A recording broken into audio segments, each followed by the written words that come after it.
Hello, everybody. Welcome to Drat and Drake.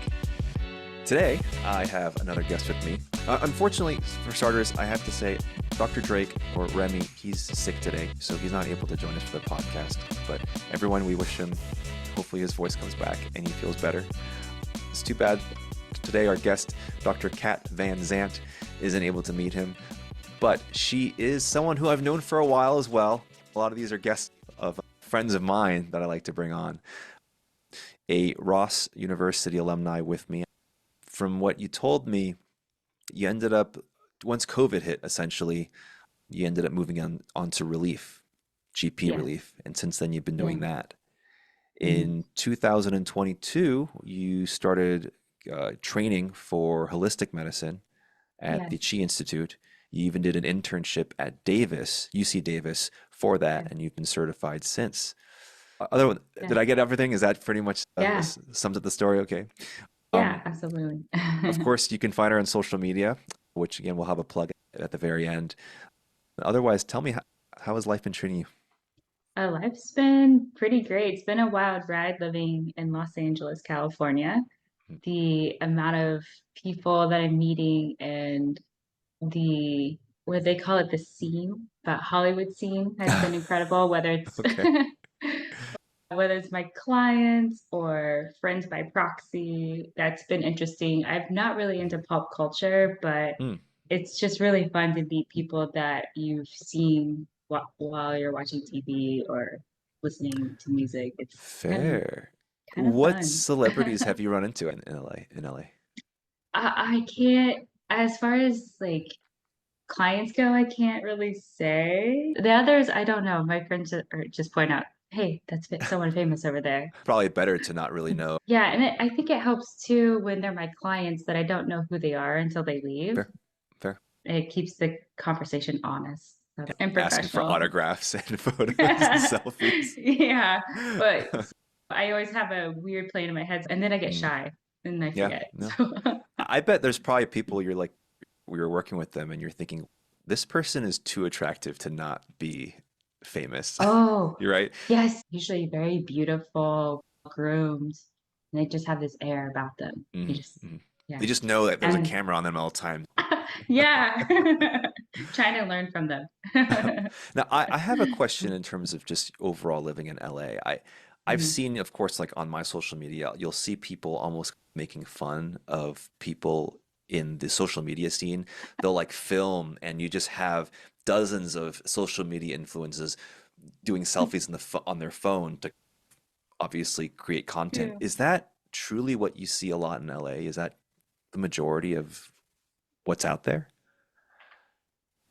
From my perspective, no, I don't see a lot of Okay. people doing the influencers in the wild. Yeah, okay. But there is a place called 1600 and Vine where big content creators, influencers live, and it does Hmm. happen right Okay. there. But for me, I don't see it. When I film out in public, it's usually just me that's doing Okay. it and not six other people. Here, let's move on to actually the holistic aspect. And you Yeah. told me that you started your training a couple years ago, and when Mhm. you told me that you did an internship at UC Davis, I didn't even know that there was an internship available. Of course, this is just because of my pure ignorance, and I know many of the listeners might already know. But for those who are again, unaware like me, can you tell me more about the process of how you got certified and your overall training? Yeah. So gosh, I believe it's a 10-month program, and it's a lot of self-study at home, and then you go down to Florida twice for clinical skills and Mhm. also to take quizzes Mm. and to just test your knowledge and make sure you're staying up to speed. And while you're studying at home, you also have to take quizzes too. So Mm. I want to say I studied over 100+ hours to learn acupuncture. It was basically internal medicine 101 all over again, Hmm. and Okay. and pharmacology as Huh. well, and anatomy. I hate pharmacology, so that was a little tough to get through, but I don't think anyone likes pharmacology. no. Yeah. So as we were learning online, we have to apply this. They encourage us to apply the skills while in the clinics while we're training. So we can start learning how to place needles and how to work with pain management as well. That's where I felt comfortable because I didn't want to do any internal medicine treatments. At the very end of the program, you take a 3 hour long exam to Mm, pass to get your certification. You also have to write a research paper, a clinical study research paper of a patient you treated. It's 5 pages. And then you also have to do 40 hours of internship. okay. So it's And really intensive. that's where you went to Davis. Now, when you say Mhm. the needles that you were working with, I'm assuming is that acupuncture Oh, or yes. okay. What can you then tell me what encompasses homeopathic care or veterinary holistic medicine? Is it a general umbrella term where you're using non-Western medications? Does it have to include acupuncture? When someone is a holistic vet, what are the expectations that people should have?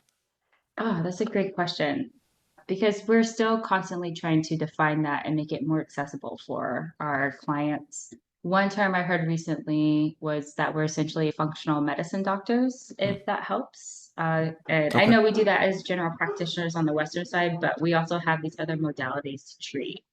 Okay. Did I answer Very your cool. question? No, you did. Yeah. Okay. I always, again, we've known each other for a while, and I used to Mm. have Asian nights over at Ross Yes, just because we so have to cool. represent, right? And we Yeah. talked a lot about kind of representation and just our backgrounds. And I think whenever I think about holistic, I always tie in with Eastern medicine Yeah. and with my upbringing. And I've mentioned this before in the podcast too. And I think you say when you say functional long-term management care, I think that's how I Mm. always perceive it. There's definitely a place for both sides, right? When you're talking about treating a broken bone, I would refer to a surgeon to or for TPLO or not front, obviously for a broken ligament, but for something like that. When it comes to, I guess, more management with a long-term care, now you could say for diet, for GI illnesses, Yeah. for arthritis, then Hmm. that definitely is that you can definitely work with a holistic vet who can help manage that. Is that kind of Yeah. a good way to see that? Yeah, absolutely. And also, we're second opinion for Cushing's disease for clients that don't want their pet to be on Western medicine. And then they come to us, and we do the same thing with herbs and acupuncture. And then we do a lot of palliative end of life care, and we work with oncologists as Okay, well. that's cool. Yeah. Yeah, how is the acceptance overall from your experience? I know it's been about 3 years with when you say oncologist, right? I have this mentality sometimes there's a hierarchy of certain vets and their perception of things, and we have a Yeah. chip on our shoulder being island vets, but when you introduce a foreign concept like Eastern or holistic medicine, someone like an oncologist or even an internal medicine doctor, how has the reception for your study been? I actually have an oncologist out here that is really open to our Cool. field. And she doesn't necessarily refer excuse me, clients to us, but she's open to her patients working with us and doesn't tell them to stop. We have a couple doctors that say it might work, it might not, but she actually believes in it. There's an Nice. oncologist that we work with, Dr. Trina Hazah, is really big in the veterinary cannabis society field, and she does a lot of studies for THC and CBD in patients, a specialist in our field, which is really cool to see. Yeah. Yeah, CBD technically it's just because it's been introduced to me in more Western Mhm. civilization, but I guess CBD would also be definitely be one that holistic vets And super we cool. can't legally prescribe it, right?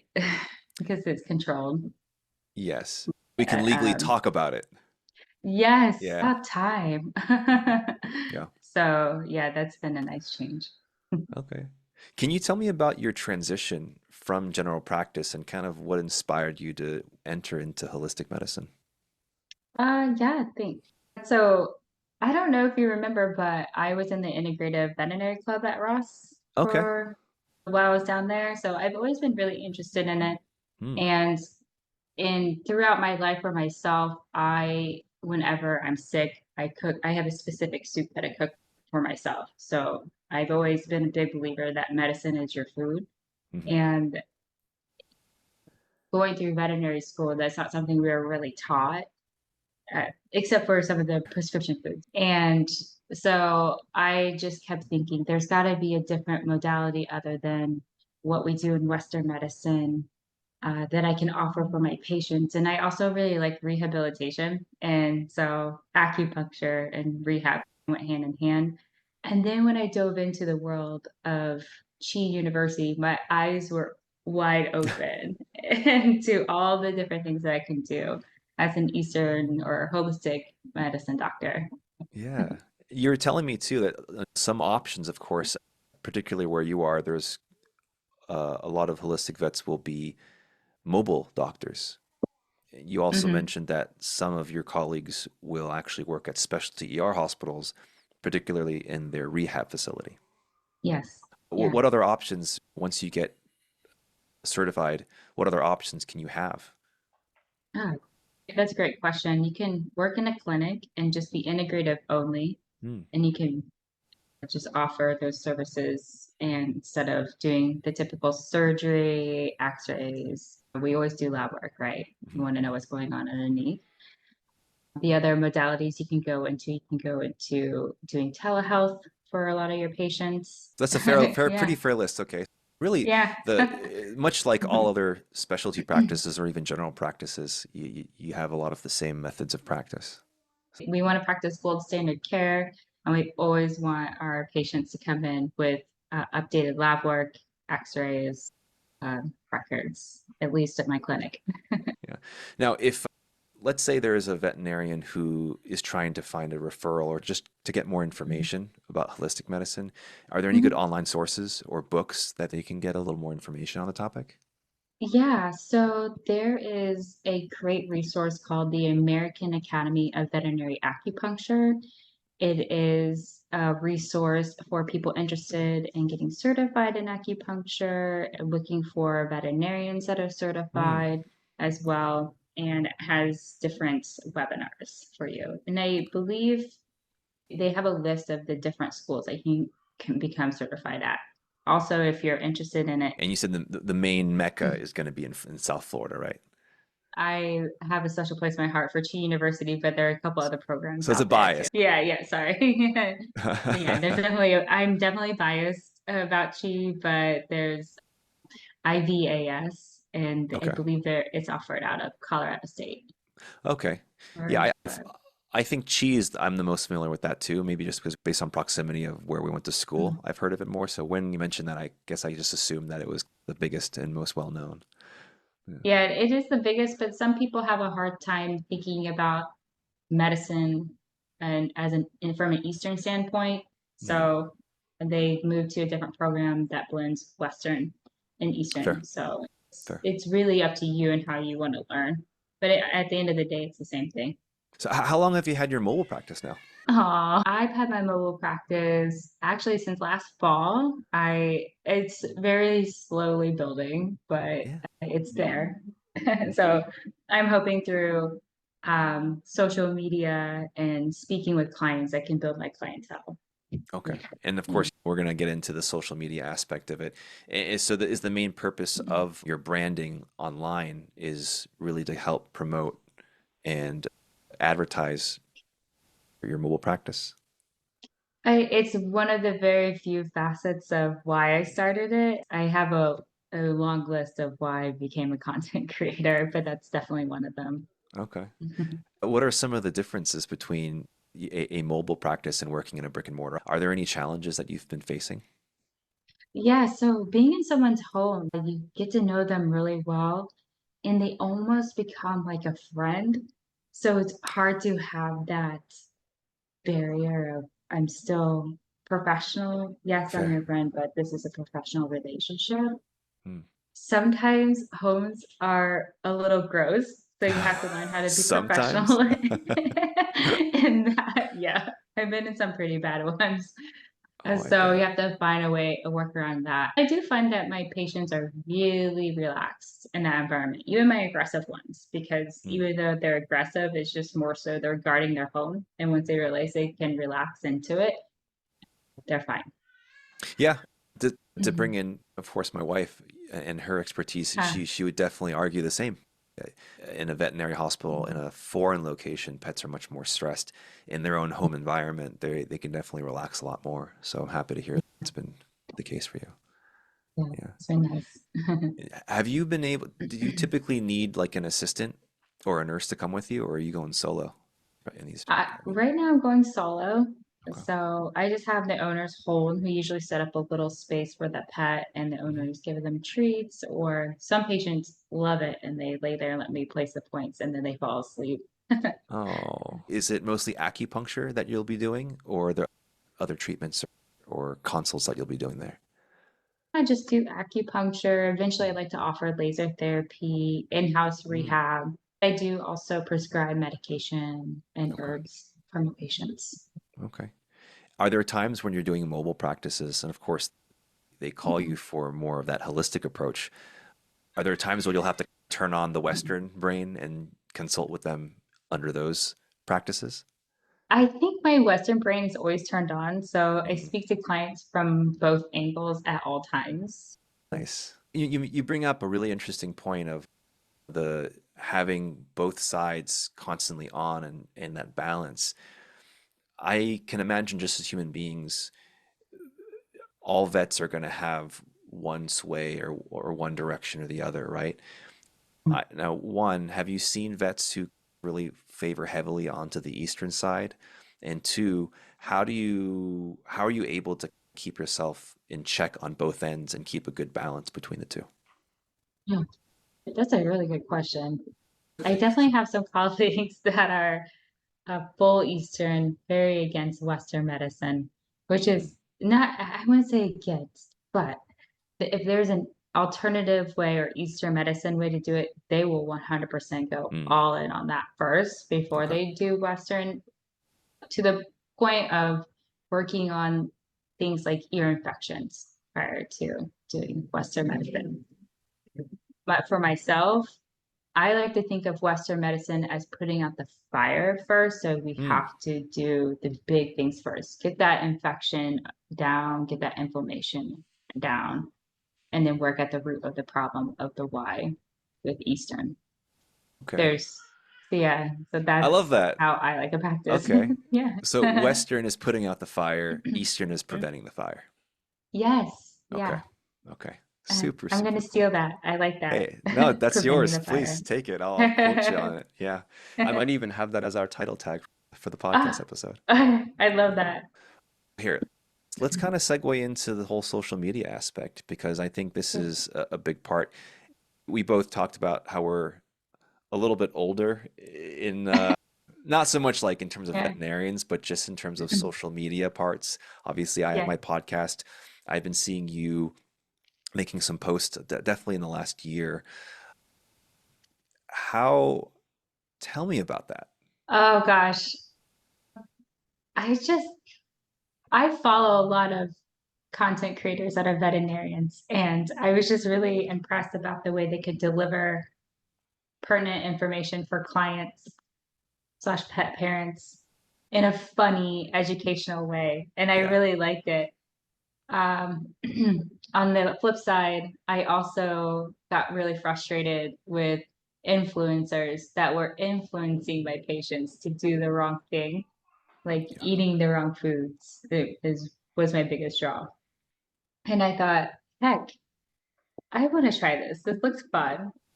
I like to be creative, and I wanted to deliver some fun moments for clients to come to and give them a safe space to chat about pet nutrition. That was my segue in was pet nutrition, but Mm. now it's expanded into other tips. But that's how it all started. I have definitely imposter syndrome because I'm older. It's I funny. even had my yes.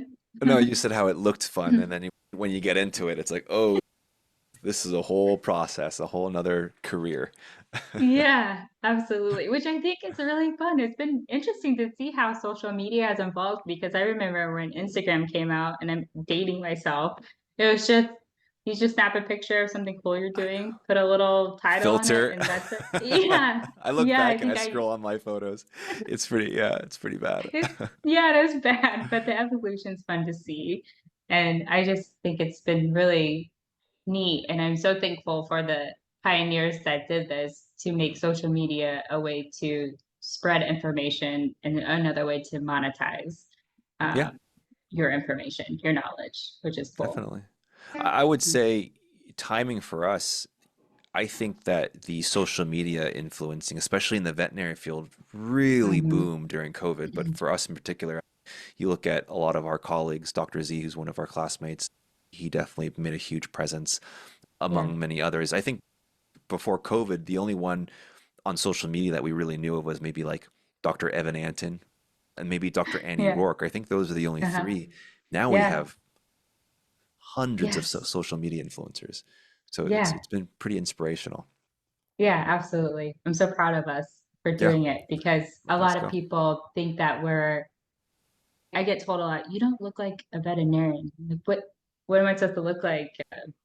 Like hay in my hair or like farm wear? I don't Yeah, know. It's just such a weird comment to get. So that is weird. I'm glad that people get to see us in a different light. Uh, We Very got to represent diverse. ourselves. Yeah. Yeah, Yeah. exactly. No, I Happy really like AAPI. happy AAPI. I really like your approach. I think that your background and your interest in tackling this presence on our social media is great just because you, with your holistic background, there's essentially a lifestyle, right?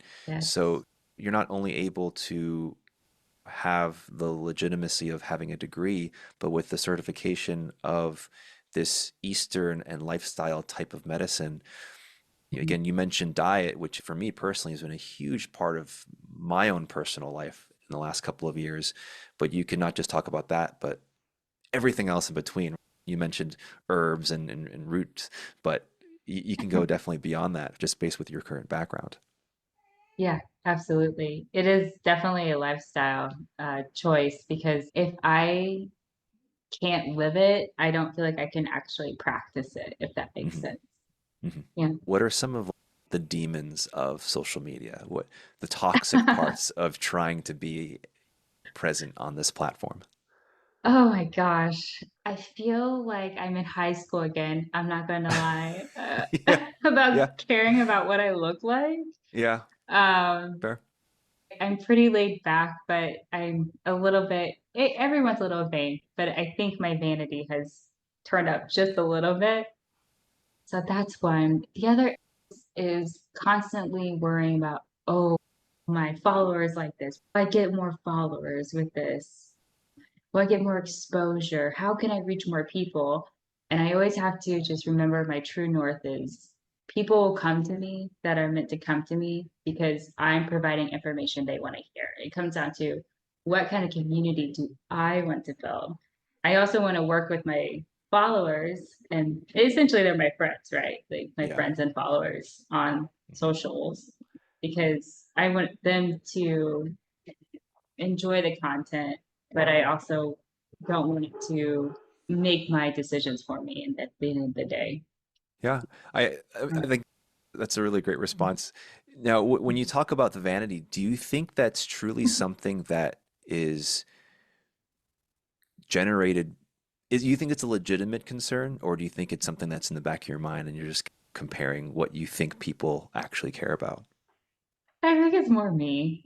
Yeah. That's I reference. I feel like I'm in high school again because you're so in your head in high school. Oh, yeah. Yeah.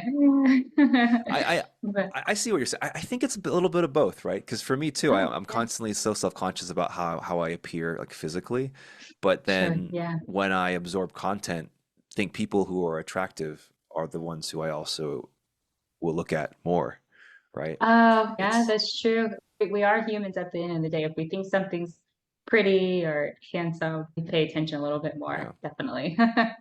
Now, I want to get into your strategies of Oh, yeah. how, and when I say strategies, it might not be what you're thinking, because when it comes to creating, let's say, like reels or TikTok videos, right? There's a whole psychology behind each video. I think I've seen a lot of people talk about you have to constantly be doing something in the background. If you're just standing there and talking, a lot of the times, Mhm.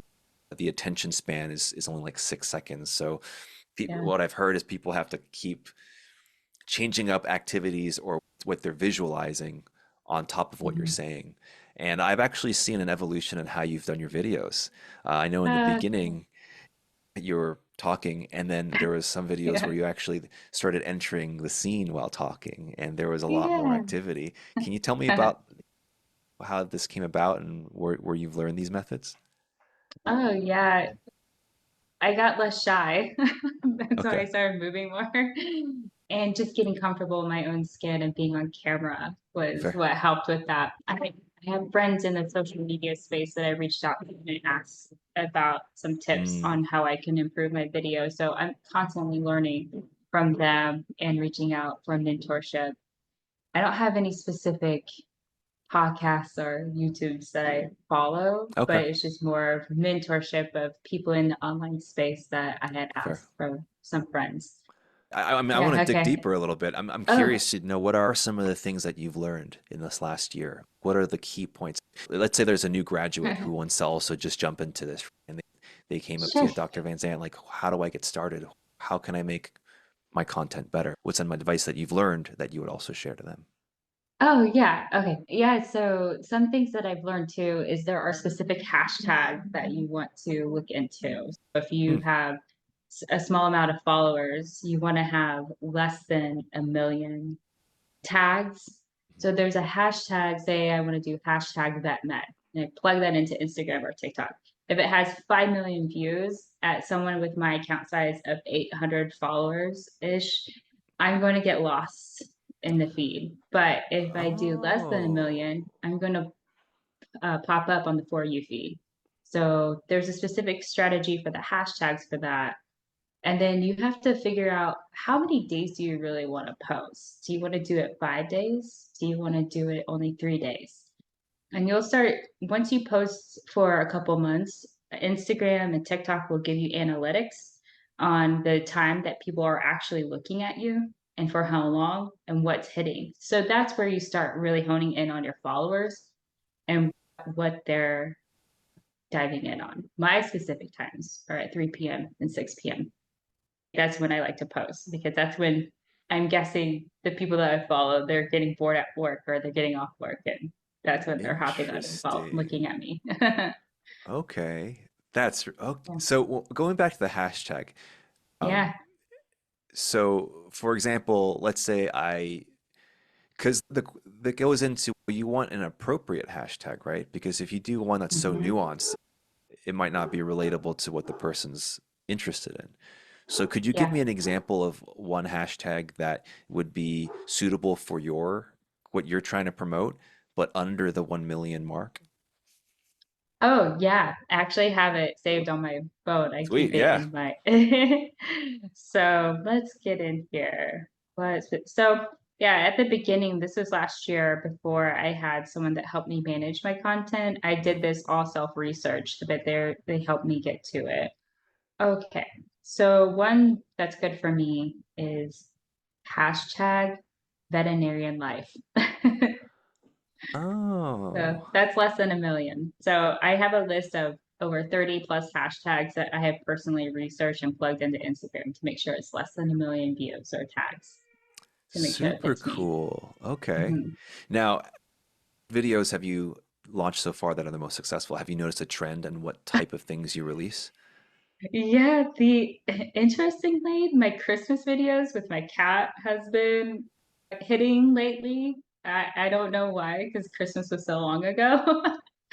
But that's been getting more views, like 3 hours plus of watch time recently is what Wow. I got on one of them. So a lot of followers seem to like that. Yeah, for the most part. So that's been gaining a following. I stopped posting for a while, so I can't really Mm. speak to anything recent because I'm going through a rebrand. So And that's a great hopefully, segue. Can you tell me more about this rebrand? What triggered this? Was this something where you mentioned that you have a manager for this, who, of course, yeah. is known in the community? Was it more of when you were doing this yourself, it was a burnout, this kind of uncertainty of what's happening, and of course, life happens, so you fizzled out, Mhm. and now you have a new surge in inspiration. Tell me more about this. Yeah. So when I was posting myself and comparing myself to other famous vet influencers and lifestyle influencers, actually, my content was not even close to what they're doing as far as the editing, the Hmm. quality of the video. The message was there, but everything else just seemed really subpar. And I really wanted to level up and be serious about my content creation. So I took a step back for the past 2.5 months now and really fine tuning what's my color scheme? What do I really want to deliver? And who do I want to deliver to? And how do I want to look? How do I want to present myself on camera? So we've been working on that. We've also been rebuilding my website as well. So we're just really diving in and building my business from the inside out. Okay. So were you using the management company prior, or you No, only started I recently? I just started recently, last summer. It I was last think summer when I that's, started content creation. yep, I I think took it more so. seriously. And Hmm. then last fall, I started building a website with my cousin. And that took many months to work on to build that website. And then I totally scrapped it before it launched because it Oh, didn't fit my rebrand. okay. So my cousin was very, very okay with Uh, that. He was so nice about yeah, it. So yeah, yeah. it did, yeah, he It understands. happens. It happens. Yeah. Can you tell me more about this rebrand in terms of what you're trying to represent, your goals, your aspirations? Oh, yeah. I want to reach more pet parents and Mm, talk about our field and holistic medicine because a lot of people really understand what this involves and how incredibly powerful this modality of medicine can be. And I want clients to have access to that information without having to travel to California to talk to me about it. They just have me right there in their phone to learn fair. about it. That's one aspect. The other is I want colleagues and people not in the vet field just have a good time. Look at all the fun things that I'm doing on this side. I like to travel. I like to eat delicious food. Mm, I really like fashion and beauty, even though I'm pretty laid back, but it is a small passion of mine. So I like to share those loves as well. I just want people to see that I am a veterinarian. I am so much more than that. And I think that's important for the field too, that we just aren't just one thing. Being a doctor isn't just us. So yeah. I like to share that. Okay.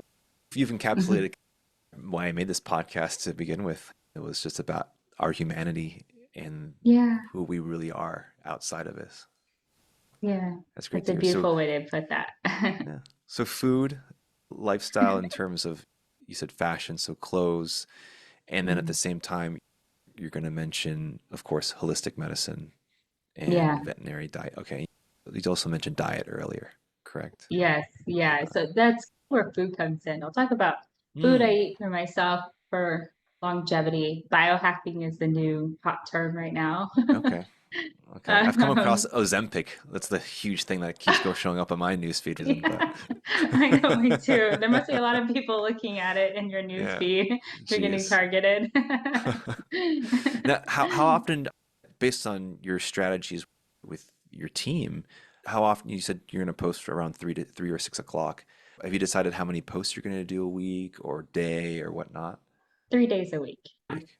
Okay. Yeah, I think that's all I can manage. And then Okay. it fits nicely into my strategy of I'll do one tip per week for pet parents, and Okay. then I'll rope those into my newsletter too. No, because you can only write so much on Instagram, so it's just it would be a quick hot tip, and then Fair. I'll dive a little bit deeper into the science of the newsletter. So you have Okay. to read the newsletter to get the full info. Nice. And each of these are, I would imagine the three posts, is it primarily the text or is it going to be video recordings? So Okay. another part of the strategy is we have to fix my grid. So I need to push all of the older videos Down. down and get all my new content up. And then, so that for the next couple months, I'll just be doing Instagram posts and Mm. pictures and some stories. And then I'm going to hop back on TikTok to do short form videos too. Those are Yeah. fun. I miss doing TikTok videos, but I need my Instagram to look a little bit better before. Are you in charge of editing and formatting those posts on Instagram? And so you have the whole team helps you out with it. Yeah, they do That's because cool. if anyone is looks at my stuff, my old stuff, it's pretty bad. If you My looked at editing skills, if you looked at the podcast Instagram, you'd be able to see it's pretty, yeah. There's yeah. it's self-managed for sure. Yeah, I'm definitely an amateur. So that was the main reason I wanted to have someone help me make it more cohesive. But I take all the pictures, I write all the captions, Okay. I do all the tags and Mhm. everything else that goes along with it Of too. course. So it's just they're just editing my pictures and nothing Yeah. else. And I'm responding to everyone. So I don't have anyone Oh responding to yeah, me. and I'm glad you clarified that. I assume that. I take it in terms of a programming aspect, you do essentially all the back end and the code. They're just the one who pretties up and packages everything nicely, right? They're Yes. the Yeah, put a user logo on interface, it. the experience. Yeah. Yeah. Okay, great. I really wish the best of luck with you on that. Here, can you go ahead and tell the audience your website, where to find you on Instagram and social media? And thank you so much for this. This has Yeah. been great. My website is zenputhealth.com. And there you can find a little bit more information about myself and what I do. And you can sign up for my newsletter there. There'll also be a link in my Instagram bio. My Instagram is Cat Van Zant Official. And then my TikTok is Cat Van Zant. Awesome. I'll post everything on the links below. Anybody on YouTube and also all your podcast locations. Before we get out of here, let's do our omasarcoma. Oh, Yeah. yes. Okay. I Okay. love that. It's so Okay. good. Oh, thank you. Now, I have an oma. I have to still think of a Yeah. sarcoma because life has been so positive. What can I possibly complain about? Yeah. Do you have anything ready? Please go first. Okay. Yeah. I'll do my oma, and then you could do your oma, Okay. and then your sarcoma, and then I'll finish with my sarcoma. Okay. Okay. All right. Okay. This is a little silly, a very nuanced thing, but again, I was mentioning a lot about diet recently. Yeah. And the last month, I've been like, okay, let's just go into really strict macros. Not so much because I'm trying to go crazy with counting things and damage my mental health with it. I just really wanted to have an Yeah. idea of what nutrition I was putting in. And Yeah. so when my wife and I went to Costco and I cook a lot of Asian food. She ended up looking at a bag of sweet potatoes and she's like, "Hey, these are pretty good nutritious. Like we should just start trying this." I was like, "Yeah." At a point, I was like, "Yeah, I know. Let's just check it out." And I've had sweet potato fries. I've obviously eaten sweet potatoes in my life, but I never really cooked with it. And so I started making sweet potatoes, and I'm on like a sweet potato kick right now. They're so delicious. I just, They are you really know, good. I poke some holes, I put in the air fryer for 30 minutes, and Ooh, it's so easy.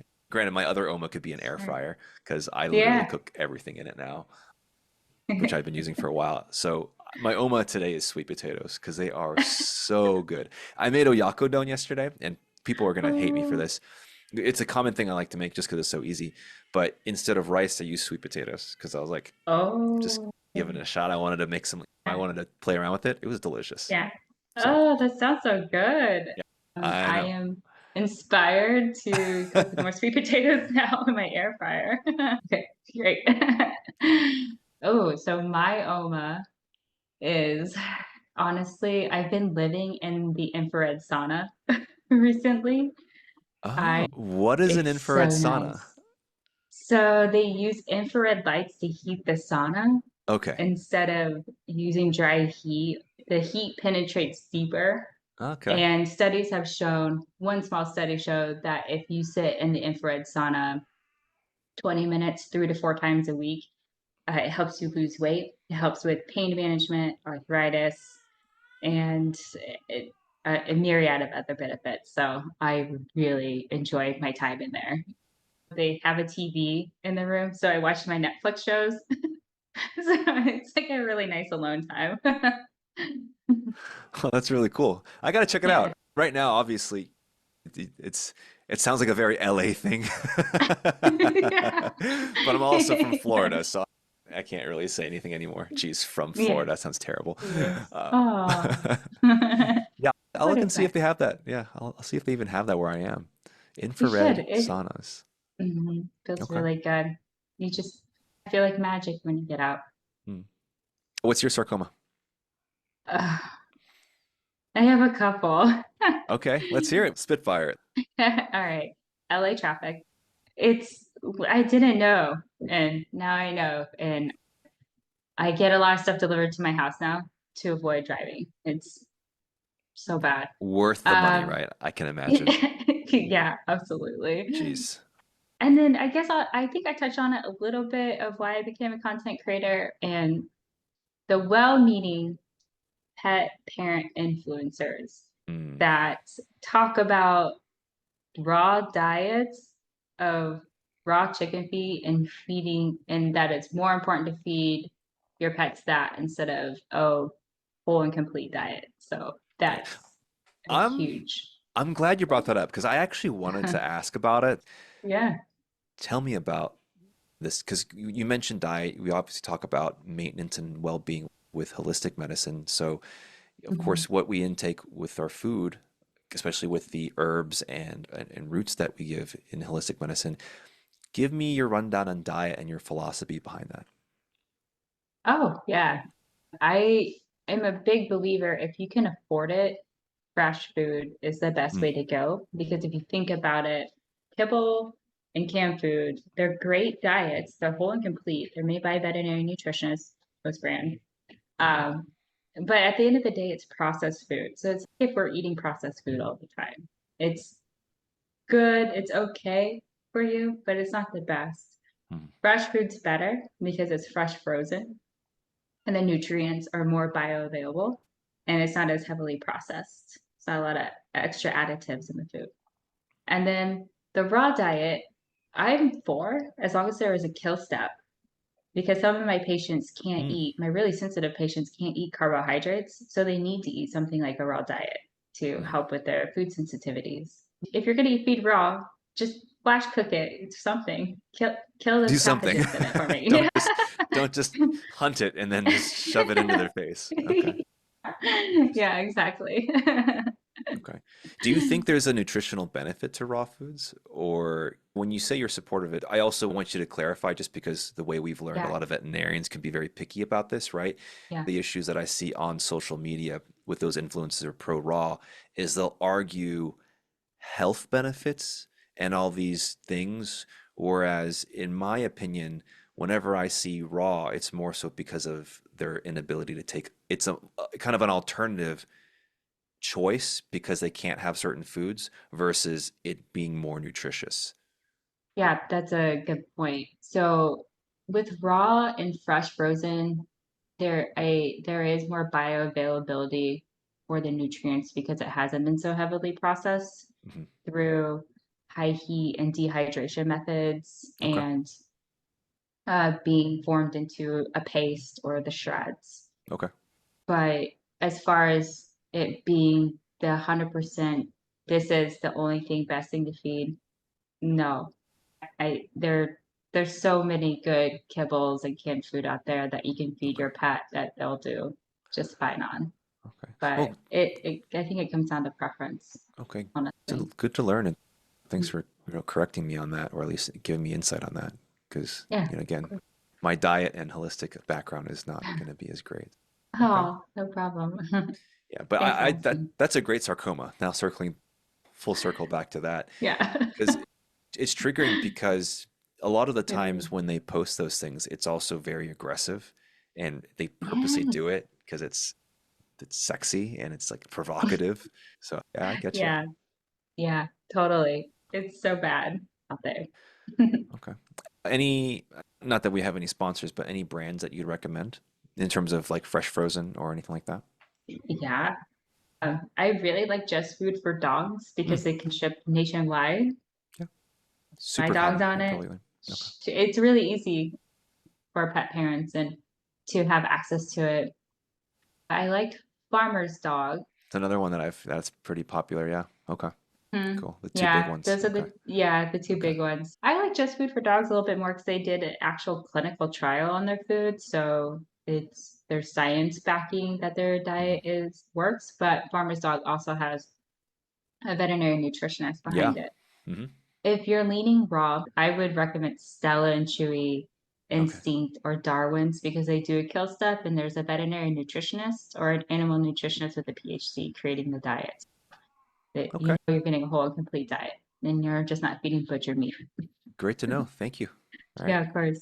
And any more sarcomas? No, not No? not Okay. today. Okay. Well, thank you for that. Yeah, so you mentioned your location and the traffic, and this is always a cop-out sarcoma, but now that summer or spring is coming back into Florida, I was Hmm. enjoying like the high 60s, mid 70s for a couple of months. We're now back into the Mm. crazy humidity 80s and 90s, and it is Oh, stupid hot. My air conditioning is yeah. just running 24/7. It gets overworked, so by the time it's nighttime, it does not push out enough. It hasn't had any Oh my rest, so it gosh. gets warm at night. It's Um, pretty rough. I can't go out there without having an immediate like sweat bomb hitting me. So oh, there's your that's infrared sauna. I know, right? Yeah, You live in there it one. is. I don't need one. Come on, jeez. Yeah. Move to Florida. I get it for free. But yeah. All right, guys. Hey, that'll do it for today's podcast. Again, thank you so much, Dr. Kat Van Zant, for coming on. Hope to have you on for more episodes. You got some great information. I really hope the best for your business, your presence here. Be sure to be on the lookout, guys, because we got some good content coming out for the new creator. Huh? Yeah. Thank you so much for having me. It's been a Of course. pleasure, and I always love chatting with you, so it's been It's great. always a good time. Yeah. All right, guys. Take care.